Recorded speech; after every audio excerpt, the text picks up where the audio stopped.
女儿说学校食堂饭菜有异味，我担心女儿身体，于是每天给她送饭。她班上同学尝了之后，纷纷要求订我家的盒饭。我干脆在学校门口摆摊卖盒饭，2荤2素只收成本价7元。可没想到，没过几天，我的摊位就被学生家长给砸了。你有没有健康证和格证？我家孩子吃坏了肚子，耽误中考，你负责吗？有的家长甚至把我发到网上，痛斥我赚黑心钱，损害孩子健康。好吧，既然你们这么喜欢，就接着吃学校食堂的臭肉吧。我在学校门口摆摊卖了1个月的盒饭，这天我照常出摊，可没想到却被几个人给围了起来。谁让你在这卖盒饭的？赶紧走！我疑惑地看了那人一眼，你们是城管吗？领头的是一个烫着波浪卷的女人，冲我一挑眉。我们是学生家长，学校门口不允许卖吃的，你不知道啊？得知不是城管，我的心稍微安了片刻，连忙解释道，我女儿也在这里上学，前几天她给我说学校的食堂不好吃，我给老师申请给她送饭的她的同学尝了之后，也想吃我家的饭，我这才在这里摆了摊。你们可以看看我家盒饭的分量，鸡腿、牛肉还有排骨，我卖的价格和食堂是一样的，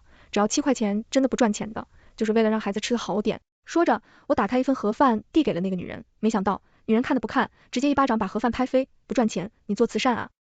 糊弄鬼的，真把自己当成大善人了。谁知道你这些肉是不是僵尸肉，又或者是老鼠肉？你把这种东西卖给学生吃，好狠毒的心啊！就是你有没有健康证、卫生许可证，有没有营业执照？什么人都跑来学校摆摊了，真的是，我们家孩子从来都不吃路边摊的，脏的要死。这可是全市最好的私立学校，要是孩子吃了你的脏东西出了问题，耽误了中考，你能负得了责吗？旁边的家长你一言我一语，说的我头都是大的。我从车上拿出了各种证件，摆在家长面前，各位家长，我家就是开餐馆的，各种手续肯定是齐全的，而且这些食材都是我亲自去挑选的，绝对是好食材，我女儿也要吃呢，我怎么可能用不干净的东西？其实说到这个问题，我也想给大家说一句，我女儿和她班上的同学都说，学校的食堂分量又少又难吃，而且还特别嫌我家是开餐馆的，这里面的门道我很清楚，菜做的咸，很有可能是食材不新鲜，我建议我们大家一起去学校调查一下情况，看看食堂是不是真的有问题。没想到我话还没说完，领头的那个女人冲我骂骂咧咧，食堂怎么可能有问题？大家别听她胡说，我们难道不相信学校严格把关的食堂？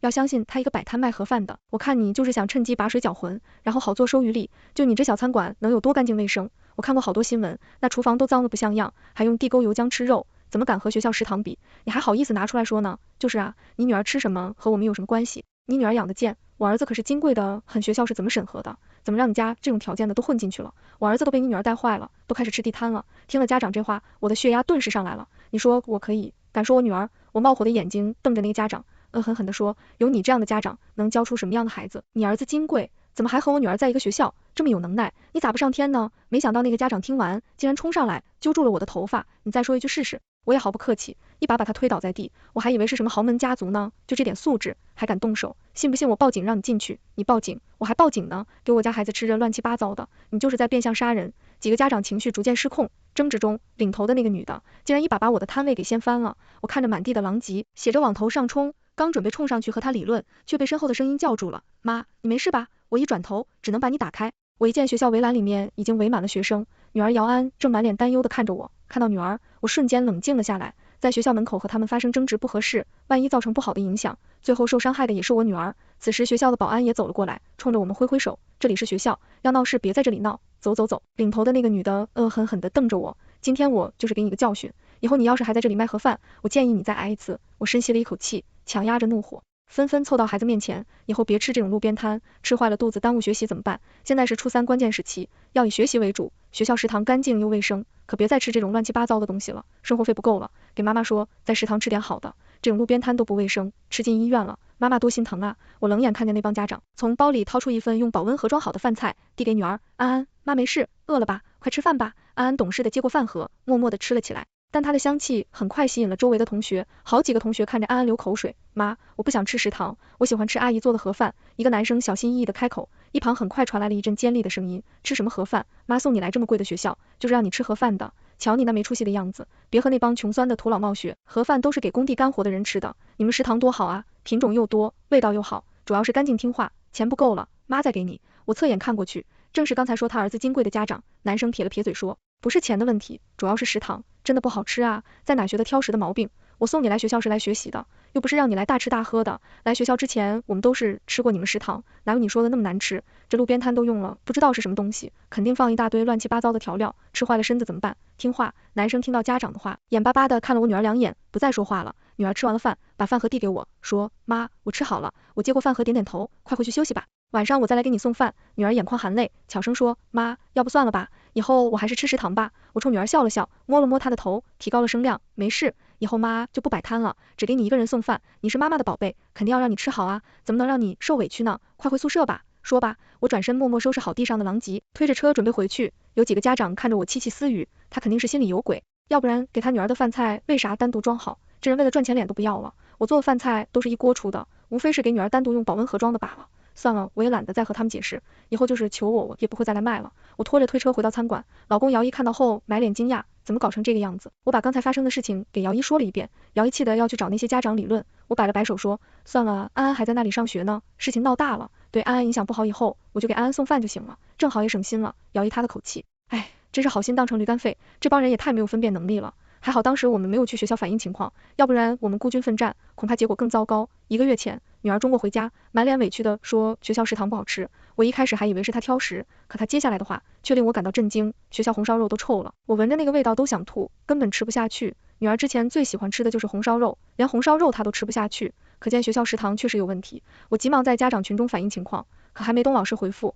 有几个家长先跳了出来，学校食堂都是经过安全检查的。怎么可能有问题？肯定是你的孩子太挑食了。我家孩子咋没说过这事？就是大周末的还要拿这样的小事麻烦老师，真无语。看到这些家长的回复，我也一时摸不清头脑。难道真的是我家安太挑食了？没会，班主任老师在群里回，姚安家长反映的情况我已收到，会向学校转达。接着底下就是一连串的老师辛苦了，我不由得皮嘴。有些家长毫无底线的讨好老师，上次还有人建议集资给老师买辆车，简直令人作污。不过既然其他家长都没有任何意见，我也不好再多说什么。于是私信班主任老师，老师，我可以申请给孩子带饭吃吗？班主任回复，严格意义上来说是不可以的，不过我有理解家长您的担忧，这样吧，明天你来学校签一个免责声明，证明如果孩子吃坏了，身体和学校无关，就可以带饭。看老师这么说，我也松了一口气。没想到我给女儿送几天饭之后，她的同学竟然也纷纷围了上来，提出想吃我家的盒饭。我疑惑的问，你们食堂真的那么难吃吗？同学们连点点头，是的。特别难吃，那个肉做的超级咸，就跟盐表浅一样，根本吃不下。我不由得皱起了眉头，开餐馆的都知道，菜做很咸是因为什么？你们没有向学校反映吗？女儿说有同学反映了，可没有任何改变，而且同学还被老师针对，动不动就发展。我的眉头皱得更紧了。这所学校是我们当地最贵的私立学校，上学前我们家长都去考察过，还是吃过学校的食堂，当时还觉得学校食堂味道很好，而且种类丰富，算是非常经济实惠了。可没想到如今确实这样的情况。我本想过几天去学校看看到底是什么情况，可还没等我行动，就发生了今天的事情。姚一说的对，还好我没有直接去学校，不然凭我一个人的力量，非但不能解决问题，反而还有可能给女儿带来麻烦。晚上我刚准备去给女儿送饭，忽然一个女人怒气冲冲的闯了进来，姚安家长，看看你干的好事，我儿子因为吃你的地摊住院了。看着面前的女人，我微微一皱眉，你儿子是哪位？你别装不认识，我儿子就是姚安的同学吴雄飞。我这才看清，当初进来的女人正是上午说他儿子金贵的那家长。我疑惑地说，吴雄飞怎么了？吴雄飞妈妈气鼓鼓地冲我喊，被你害进医院了，千防万防还是差了一步，要不是吃了你家的地摊，我儿子怎么会进医院？要是因为这个耽误了学习，我跟你拼命。我没好气的撇撇嘴，你儿子的学习还用耽误吗？常年倒数第一，还有下降空间吗？吴雄飞妈妈一拍桌子，倒数第一怎么了？倒数第一也不是你毒害我儿子的理由。我明白了，你就是怕其他同学的成绩超过姚安，所以才故意在学校门口卖那些乱七八糟的东西的。你太乱了，太恶毒了，我简直要被他气笑了。吴雄飞妈妈，拜托你说话有点一句行吗？好，你说吴雄飞是吃了我家的东西才住院的，你有证据吗？怎么证明我家的东西不健康、不卫生呢？我要去你们厨房检查。吴雄飞妈妈不由分说就朝我家后厨走去，我也不拦着他，跟着一起来到了后厨。我家餐馆虽说算不上高档，但是在我们当地也算是小有名气，后厨都是明厨良灶，根本不怕别人来检查。吴雄飞妈妈冲殿后厨里，张大的嘴巴半天没吐出半个字来，我在一旁轻声说，怎么？我家后厨干不干净？你肯定是你用的食材不新鲜。说着，吴雄飞妈妈冬天捏心闻闻，可愣是没挑出半点毛病出来。我冷笑一声，欢迎你找相关部门来检查，看看我用的食材到底有没有问题。吴雄飞妈妈憋了半天，最后吐出一句，我不管，反正我儿子就是吃了你家的东西才住院的，你要负责。我简直无语，大姐，拜托你搞清楚，你儿子今天吃了我家的盒饭了吗？吴雄飞妈妈愣了一下，转而又怒气冲冲地说，今天没吃，可是昨天吃了，肯定是你摆地摊的时候有细菌进去了，才导致我儿子吃坏了肚子。我被他话逗乐了，您见过昨天吃坏了，今天拉肚子的吗？您有没有一点常识啊？大佬距离，你儿子吃我家盒饭都过去了24小时以上了，要是我家盒饭真的有问题，他昨天晚上就该进医院了。吴雄飞妈妈想了想说，那有可能是昨天晚上就开始拉肚子了，今天拉得太严重了，才进了医院。除了你家盒饭，我儿子就没吃别的东西，还能有什么原因？我斜眼看着他说，没吃别的东西，你再好好想想呢。今天你们把我摊位都掀了，我可没有卖盒饭，那你儿子吃了什么？吃的食堂啊，怎么了？总不可能是食堂有问题吧？我冷笑一声，你又是怎么肯定食堂没有问题的？吴雄飞妈妈挠头，我摆了摆手说，行了，咱俩在这争辩也没有意义，现在我要给我女儿送饭了，送完饭我去医院看看吴雄飞。说着，我便起身往外走，吴雄飞妈妈还在那里大吼大叫，我告诉你，你别想跑啊，我就在你店里等着你，你跑得了和尚跑不了庙。我把盒饭给女儿送了过去，顺便问了下她吴雄飞的情况。女儿大口嚼着鸡腿，嘟嘟囔囔的说，我敢肯定，吴雄飞肯定不是吃了咱家的饭才出问题的，他昨天到今天上午都好好的，今天下午突然肚子疼得厉害，听说都拉脱水了。我点点头，看来你们学校食堂是真的有问题。女儿咽下鸡腿，气愤地说，食堂绝对不干净，我们好多同学吃完食堂都拉肚子，不过吴雄飞是最严重的，今天老师就是看他情况很不好，这才把他送到离医院。说到吴雄飞，他妈妈真的太过分了，一开始还是吴雄飞嚷嚷着，吴雄飞是在学校上学校的，他妈妈的学校是在学校上学校的，他妈妈的学校是在学校上学校的，他妈妈的学校是在学校上学校的，他妈妈的学校是在学校上学校的，他妈妈的学校是在学校上学校的，他妈妈的学校是在学校上学校的，他妈妈的学校是在学校上学校的，他妈妈的学校是在学校上学校的，他妈妈的学校是在学校上学校的，他妈妈的学校是在学校上学校的，他妈妈的学校是在学校上学校的，他妈妈的学校是在学校上学校的，他妈妈的学校是在学校上学校的。我真的气死我了，等他出院了，我非得让他给我说法。我拍了拍女儿的脑袋说，安安乖，长大了，懂得心疼妈妈的醒了，这件事情和吴雄飞也没关系，他妈妈是他妈妈，他是他，我们大人之间的事情有我们自己的解决办法。醒了，吃完快回去休息休息吧，一会儿带上晚自习了，我还要去医院看一下吴雄飞呢。女儿不满地说，看他干嘛？又和我们没关系，他妈妈还想扼杀我们啊。我皱了皱眉说，如果吴雄飞真的是因为吃食堂导致住院，那和我们的关系就大了，这说明你们食堂存在着严重的食品安全问题，我正准备联合其他家长查一下你们食堂的问题。女儿听完对我投来了钦佩的眼神，妈妈，你要当大英雄啊，你不知道你在我们班上已经是英雄了，我们同学都说要不是有你的盒饭，我们的日子都不知道该怎么过了。我从女儿笑笑说，行了，哪有那么夸张啊，快回去上课吧。回到饭店，吴雄飞妈妈果然还在等我，见我来了，她刚准备开口，我却打断了她说，行了，别在这废话了，去医院吧。吴雄飞妈妈恶狠狠地瞪了我一眼，我去了医院。到了医院之后，只见吴雄飞躺在病床上打着吊瓶，旁边还站着一个女人，我定睛一看，那个女人正是那天带头掀我摊位的人。我微微一皱眉，隐约有种不祥的预感。那个女人见我来了，突然情绪激动，冲上来就拽住了我的衣领，你好狠毒的心啊，好好的孩子被你害成这样，他现在还在初3的关键时期，你不能因为害怕他的成绩超过你女儿就给他下毒啊，你怎么能这么歹毒啊，你这是要把孩子的人生都给毁了吗？女人说着说着竟然哭了起来，手上力度也愈发的重，我被女人累得快喘不过气来，本能的用力挣脱了她的手，没想到女人竟然对我推翻在地，顺势坐在地上嚎啕大哭，用手不断的捶着地板，直到一旁的医生过来厉声呵斥，女人这才停止了她的行为。我被她这一出搞得一头雾水，疑惑的问吴雄飞妈妈，她是谁？吴雄飞妈妈说，这是芊芊妈妈，要不是她及时提醒我，我还没想到是你害了我儿子。说完，吴雄飞妈妈转头对芊芊妈妈说，谢谢你啊，还替我忙前忙后的，没什么，都是家长，这点小忙是应该的。芊芊妈妈叹口气说，我们今天中午才阻止了他，没想到还是晚了一步。听他这么说，我更加疑惑了。芊芊妈妈，我怎么不知道班上有个叫芊芊的学生？再说了，吴雄飞住院了，和你有什么关系？芊芊妈妈瞪了我一眼，说我女儿是隔壁班的，她也吃过你家的盒饭。我听说雄飞住院了，心里一阵后怕呀。要不是今天我们阻止了你，以后躺在病床上的就是我家芊芊了。我印象中是我家盒饭的基本上都是我女儿班上的同学，不过应该偶尔也会有其他学生过来买，人数太多了，我也不可能都认全。吴雄飞妈妈被芊芊妈妈吊的火气也上来了，转头冲我说，看看你干的好事，我儿子都躺在床上了，你还有什么话说？我目光仍然紧紧盯着芊芊妈妈，她被我看得有些别扭，转过头看向吴雄飞，妈，行了，这和人家瑶瑶妈妈没关系，你别冤枉好人了。07我还没来得及解释，病床上吴雄飞反而虚弱的开口，他妈妈怒气冲冲的说，怎么没关系？我一直告诉你，别吃路边摊，别吃路边摊，你就是不听从小到大你吃的东西，妈妈都是精挑细选的。你的胃被养得惊喜得很，根本吃不了一点脏东西。这次要不是你吃了他的路边摊，怎么可能住院？吴雄飞虚弱地说，妈，我都说了，不是因为吃阿姨的饭才住院的，是因为学校的食堂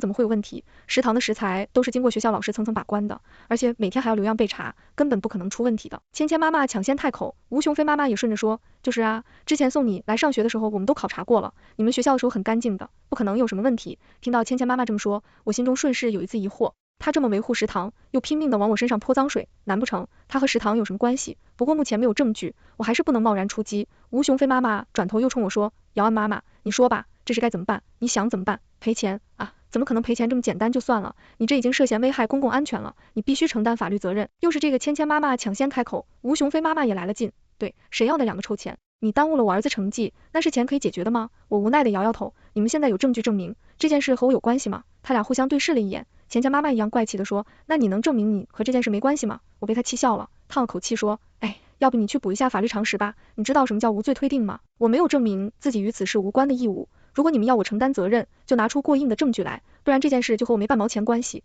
说着，我转头又对吴雄飞妈妈说，另外我多说一句，在无菌环境中长大的孩子更容易生病，吴雄飞这次会住院，和你平时培养的所谓的生活习惯是有一定关系的，你不可能一辈子让他活在无菌罩里，适当的粗养，对孩子来说不见得是一件坏事。说完，我看向吴雄飞，他对我挤出一丝微笑，阿姨，你别听我妈瞎说，她就是看我住院太着急了，你做的盒饭很好吃，而且我相信绝对是干净卫生的，你放心，我不会让我妈找你麻烦的。我也对她还了一个微笑，谢谢你，祝你早日出院，好好学习。说完，我对吴雄飞妈妈说，没什么事，那我就先走了。吴雄飞妈妈被我说的一愣一愣的，还没等她反应过来，芊芊妈妈率先开口，不能让她这么走了。说着，芊芊妈妈一把拽住我的胳膊，我忍了她半天了，被她这幽闷一弄，顿时火冒三丈，你有什么资格不让我走？我告诉你，你的身份我现在都有所怀疑，你到底是不是学生家长？这件事情和我有什么关系？你要是再拱火，别怪我对你不客气。没想到芊芊妈妈反而把脸往我身上凑，怎么，你还想打人不成？今天我们砸了你的摊位，你想报复我们是不是？来呀，我还会怕你不成？我一把他推开，厌恶地说，我不想和你们这群无奈讲道理，我还是那句话，有本事就去告我，没有任何证据，你们凭什么污蔑我的清白？说吧，我不再理会这帮人的无理取闹，转身离开了医院。第二天早上，我被一阵急凑的电话铃声吵醒了，竟然是女儿打过来的，我以为她出了什么事，急忙接了电话，没想到女儿在电话那头快急哭了，妈，你快看看，我给你发视频吧，有人把你挂在网上了。我打开视频一看，整个人顿时傻了眼，视频的标题是为让孩子成绩进步，家长故意下毒，导致多人住院，然后配的是我在学校卖盒饭，摊位被学生家长围攻，以及在医院里芊芊妈妈痛哭流涕的视频，甚至还把我在医院的视频恶意剪辑，只保留了这件事和我有什么关系？别怪我对你不客气，有本事就去告我，这样有争议的话，视频在网上爆火，底下的评论区好几百条都是骂我的话，这家长也太恶毒了吧，为了自己孩子成绩进步，就去毒害别人家的孩子，人渣，何止呢，他卖盒饭还赚钱，简直脸都不要了。看他被毒害的学生家长哭得多惨，哎，花那么多精力培养一个孩子，关键时期就这么被耽误了，太可惜了，他还敢这么嚣张，这种人能教育出什么样的孩子？他女儿还有啥脸继续上学啊？退学去打工算了，打工都没人要他，他们全家都该死。甚至还有人把我家餐馆的定位发了出来，我看着视频只觉得一阵窒息，还没懂反应过来，我家餐馆外面忽然传来了一阵吵闹声，我急忙从窗户看过去，只见门口乌泱泱围了一群人，甚至还有人打出了无良商家毒害学生，还我孩子健康这样的标语。几个情绪激动的冲着我家扔臭鸡蛋和烂菜叶，其他人嘴里也不断喷着垃圾话，领头的那个人正是芊芊妈妈，老公姚一气的不行，拎起菜刀就准备出去和他们拼命，我急忙把他拦了下来，含着泪对他说，千万别冲动，我们报警，报警。警察很快来了，制止住了围观的人群，我和姚一出去对警察解释了来龙去脉，期间几个情绪激动的家长甚至往我们身上泼了一盆脏水，我颤抖的指着那家长对警察说，瞬间转过头，紧紧盯着泼水的那个家长，我这才看清，那人正是吴雄飞妈妈，我再也忍不了了，一屁股坐在了地上，嚎嚎大叫，我身上疼，头疼，我受不了了。警察被我的反应也吓坏了，连帮拨打120，把我和姚一送进了医院，一起来的还有吴雄飞妈妈。经过一番检查，医生说我没有什么大碍，就是受到了精神刺激，导致神经衰弱。吴雄飞妈妈此时也变了脸色，对警察不断解释，我是气不过他下毒害我小孩，我这才就往他身上泼水的，那水里真的什么都没有，就是普通的自来水，我这没有犯罪吧？警察瞪着他说，你就庆幸别人检查没有发现问题，要不然你的事情就大了，即使是这样，你也构成了寻衅滋事啊，那我不会被抓进去吧？警察皱了皱眉说，那得看别人是否同意调解了，现在知道害怕了，早干嘛了？当着我们的面还敢对别人动手，胆子也太大了吧？我浑身颤抖着，对警察说，什么都别说了，我不同意调解，坚决不同意。没想到吴雄飞妈妈竟然暴起，怒骂道，你还不同意调解？你把我孩子害成那样，我没有找你麻烦就算了，你有什么脸不同意调解的？你要是不同意，信不信我去起诉你？我冷眼看着他说，你去，我等着你起诉我。另外，我也告诉你，造谣诽谤同样也是犯罪。说完，我转头对警察说，警察同志，我要报警，有人恶意剪辑视频，造谣诽谤，吴雄飞妈妈因为寻衅滋事被行政拘留10天。整个上午，时间卫生、税务、消防等等相关部门的工作人员纷纷到我参观检查，但是我们平时都是严格按照规定经营的，没有查出任何问题。这件事一闹，那些围攻我家参观的人顿时消失得无影无踪。当然，我也把这些都录下了视频，但我很快意识到事情没有这么简单，他们拿我没办法，很有可能会对安安下手，这件事情不能再拖了。我立马和姚一商量好了对策，兵分2路直扑学校。到了学校，我立马联系了班主任老师，班主任老师显然也看到了视频，对我的到来没有感到惊讶，立刻让能力放入进的学校。此时正好是大课间，我直奔安安的教室，可安安却不在，我一下子慌了神。同样赶到关的还有班主任老师，我俩一起寻找安安的身影。在路过操场厕所时，我忽然听到了一声尖叫，我和老师立马冲了进去，只见安安被几个女生围在了中间，其中一个女生死死拽住安安的头发，我顿时火冒三丈，大喊一声，冲上去狠狠一脚，把那个女生踹倒在地。安安看见我来了，顿时哭到我怀里，我心疼的摸着她的脑袋，轻声安慰，没事，妈妈在呢，不怕。班主任老师也被这场景吓坏了，大喊，宋文谦，你们干嘛呢？谦，听到这个字，我瞬间警觉了起来，眼神犀利的盯向那个女生。安安边哭边说，我都不认识他们，他们好端端的就把我拖进了厕所，呜呜。听到安安这么说，我的心都快碎了，我简直不敢想象，如果我晚到一步，安安会经历什么。我恶狠狠地盯着宋文谦，一字一顿地说，我不会放过你的。班主任老师喊我们几个人到办公室解决。路上，班主任老师面露蓝色，小声在我耳边说，这个宋文谦家里背景不简单，他妈妈承包了学校的食堂，对吧？我也小声的回。班主任老师听我这么说，满脸惊讶，你怎么知道的？我冷笑一声，猜都猜到了。老师，你实话实说，你们学校食堂是不是有问题？班主任老师深吸了一口气，另一口气。因为视频我看了，视频里出镜的家长根本就不是吴雄飞妈妈，而是宋文谦妈妈，这件事情水很深。我轻轻点了点头，对老师说，我知道，但是我们作为学生家长，这种关系到学生安全的问题，我们必须追查到底，您说是不是呢？更何况现在还关系到我的声誉和安安的人身安全。到了办公室里，年级主任已经等在那里了，看到我来，年级主任冷哼一声，姚安家长，之前你在学校卖盒饭，我就想有所耳闻，本来体谅你们生活不容易，不想赶你走，可没想到如今却出了这样的事情，我觉得你现在还是好好想想自己要面对什么样的法律责任吧。我摆了摆手说，老师，麻烦你先搞清楚，我们今天说的是这个事情吗？我们今天说的是宋文谦校园霸凌的事情。年级主任撇了撇嘴说，霸凌严重了吧？姚安家长，小孩子之间打得闹闹的，算不得什么大事，这怎么能叫做霸凌呢？宋文谦有年级主任撑腰，顿时来的底气，冲我们做起了鬼脸。我点点头，对安安说，安安，去拽他头发。安安也没有犹豫，上去一把抛住了宋文谦的头发。宋文谦被这下搞懵了，嗷的一嗓子嚎了出来。年级主任也傻了眼，对我大喊，哎，你干嘛呢？我微微一笑，您不是说小孩子之间打的闹闹不算什么吗？刚才宋文谦就是这样和安安打闹的。宋文谦疼的疼，大喊，你还踹我一脚呢？年级主任严肃的说，姚安家长，你这就不对了，你作为大人怎么能欺负一个孩子呢？我冷笑一声，我那是采取紧急措施，你家孩子被人拽住头发，你难道还能保持冷静，和他讲道理？好，宋文谦，你说我踹你了，我给你道歉，你现在过来踹我一脚，咱俩就扯平了。宋文谦没想到我不按套路出牌，瞬间愣住了，呆呆的看着年级主任。我冲他一仰头，来啊，你踹我一脚，咱俩的事就平了，你霸凌安安的事情我们再重新说道。宋文谦呆在原地不敢动，年级主任看不下去了，对我说，姚安家长，麻烦你讲讲道理好不好？他们还是学生，有什么事情好商好量的，何必动手动脚的呢？再说了，一个巴掌拍不响，宋文谦为什么不欺负别人，偏偏欺负姚安？我被年级主任这话记得瞬间血涌上来，冒着被拘留的风险，扬起巴掌，准备让他听听一个巴掌拍得响不响。就在我的巴掌马上落到年级主任脸上的时候，外面忽然传来了一只寒声，谁说宋文谦只欺负安安的？他和那帮小太妹天天欺负同学，我都被他们打过一次。是的，我也被他们骂过，就是因为路上多看了他们一眼。何止，我还被他们抢过10块钱呢，我被抢过5块，我被抢过20。外面同学的声音此起彼伏，瞬间让我清醒了下来。年级主任看着我的巴掌倒吸了一口凉气，又听见外面同学们的声音，瞬间傻了眼。我把巴掌收了回去，看着他一字一顿的说，你听到了，孙文谦欺负的可不是一个人，今天这件事情我会联合其他家长找学校要一个交代。年级主任连帮陪着笑说，一定，这件事情我肯定会彻查的。那个没什么事的话你先回去吧。哦对，你卖盒饭的事情，过几天我们校长会亲自来找你的。我看了一眼手机，对年级主任露出一丝微笑，不用过几天了，我现在就需要找到你们校长聊一聊学校食堂的事情吧。我话刚说完，外面顿时炸了锅了，老师呢？给我滚出来！操你妈的，你就给我孩子吃这个，我们要报警，要去告你们，太不要脸了。年级主任还没有意识到是怎么回事，一头雾水的看下来。我微微一笑，朝他晃晃手机，不用看了，学校后厨的照片已经被安安爸爸发到了班级群里了，现在恐怕全校的家长都知道了。在意识到学校食堂有问题之后，我就一直想办法打听学校食堂的情况，终于功夫不负有心人，我们的一个供货商一次喝多的时候说，他有个朋友就是给我们学校供食材的，那人说给我们学校供的食材都是姜柿肉和烂菜叶，我们本来想直接去学校反映起来，但是又拿不出直接的证据，担心其他家长不愿意和我们配合，如今我被逼到了绝境，于是早上和姚一商量好的对策，我来找安安，他则通过他的朋友走后门直奔学校食堂。本来我没想到他会这么快搞到证据，可是他说学校食堂后厨部负责看管冷库的，正好是我家餐馆之前的服务员，那个服务员早就看不惯学校食堂这么瞎搞了，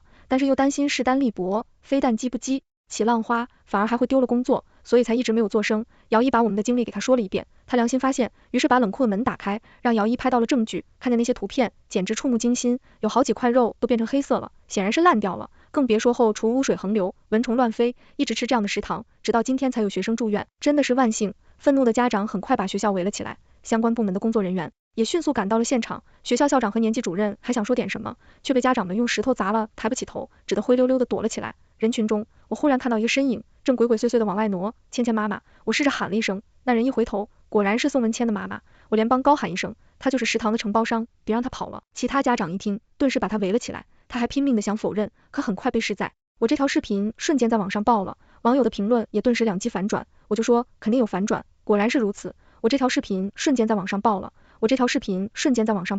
网友的评论也顿时两极反转，我就说肯定有反转，果然那个宋文谦的妈妈才是最坏的。我天，不仅想让别人替他背锅，还支持女儿去霸凌别人，太可怕了。原来真正的凶手都会先指控别人是凶手，不敢想，如果博主没有拍到学校食堂的视频，后果会是怎么样的？给学生吃这样的东西，良心真的不会痛吗？他赚这种黑心钱，难道不怕下地狱吗？我看着评论的声音，深深吸了一口气，这件事闹得太大了，从前就说了，从校长到年级主任，相关设施的人员都被抓了起来，宋文谦被迫转学了，听说到了新学校，其他同学知道他家的烂事，天天对他拳打脚踢，他有次忍不了和同学打了起来，却被同学当场戳瞎了眼睛，狗咬狗一嘴毛，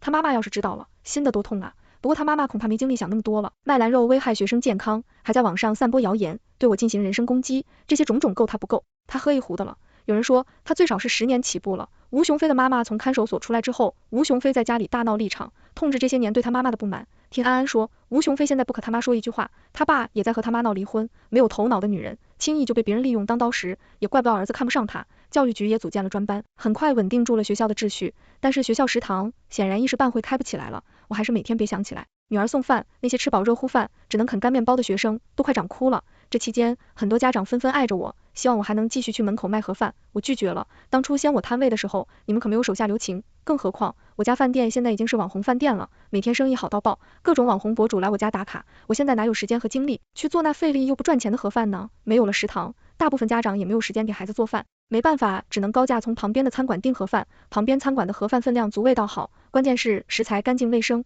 唯一的缺点就是价格贵。到最后，家长们因为不信任学校，干脆不让学校办食堂了，而是每天都订旁边餐馆的饭。只不过他们不知道的是，旁边的餐馆也是我家的，之前我的盒饭就是在这里做的，那是我弟弟开的餐馆，之前因为选址不好，生意一直很冷淡，没想到他到这一出之后，反而让他起死回生了。不过我弟也有点担心，姐，以前你一份盒饭卖7块，现在我卖25，别人会不会说我卖的太贵了呀？我拍了拍他肩膀，笑着说，放心吧，7块钱的盒饭他们担心不干净，25的盒饭他们反而放心了，尤其是现在，他们对学校的食堂是风声鹤唳，草木皆兵，你只要保证食材干净，口味丰富，比如说25你卖50，他们也会硬着头皮买的，就这，他们还得谢谢咱呢。